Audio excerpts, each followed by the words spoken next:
मैं हमेशा तुम्हारे पास होता हूँ, हमेशा तुम्हारे साथ होता हूँ। तुमसे जुदा तो मैं बिल्कुल भी नहीं हूँ। तुम बस एक बार बाबा कहकर पुकार पुकार के तो देखो। बाबा कहकर तुम मुझे बुलाकर तो देखो। मैं हमेशा तुम्हारे सामने आ जाऊंगा। कल भी तो आया था, कितने प्यार से आया था। और तुम्हें पता है कि तुम मेरे मंदिर आने से कितना आनाकानी कर रहे थे, तुम्हारा मन नहीं था। मैं समझ सकता हूँ। कई बार होता है कि तुम्हारा मन भी तुम्हारे हिसाब से कुछ और करने का सोचता है, वो भी मुझे मंजूर है। मैं ये नहीं कहता हूँ कि जबरदस्ती आकर ही तुम मेरे सामने बैठो, बिल्कुल भी नहीं।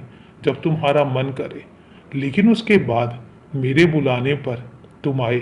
तुम्हें पता चल गया था कि मैं तुम्हें बुला रहा हूँ। और सच बताऊं, तुमने जितना समय मेरे पास गुजारा है वो समय बहुत महत्वपूर्ण था मेरे लिए, बहुत अनमोल था। तुम्हारी आंखों से निकलता आंसू, तुम्हारी आंखों से ये झरझर प्रेम वाले आंसू मुझे मोहित करके चले गए। तुम यकीन नहीं मानोगे कि तुम रोते हो, प्यार से रोते हो, खुशी से रोते हो। और तुम्हारी आंखों से निकलते हुए आंसू जब वो माला पिरोते हैं ना, तो वो मेरे गले में पहनाई जाती है। मैं पहनता हूँ इसको और मैं कर्जदार हो जाता हूँ तुम्हारा। तुम्हारे लिए तो कुछ भी हाजिर है। तुम मांग कर देखो, कह के देखो। अगर मैं नहीं पूरी करूं तब बोलना।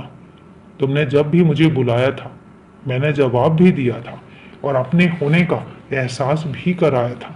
मैं तुमसे मिलता भी हूं, पर तुम मुझे पहचान नहीं पाते हो। कभी कभी ऐसा होता है कि मैं तुम्हारे सामने होता हूं और तुम मुझे पहचानते नहीं हो, पर बाद में तुम्हें याद आता है।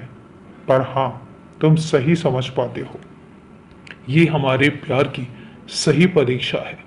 और मेरी उदी का सेवन करते रहना, मैं बार बार तुमसे कहता हूं कि उदी का सेवन करते रहना, उसे रोज लेना, उसका टीका भी लगाना। तुम्हारी सारी परेशानियों को ये उदी जो है वो झट से दूर कर देगी। खुश रहो। और अभी के लिए शुभ रात्रि मेरे बच्चे।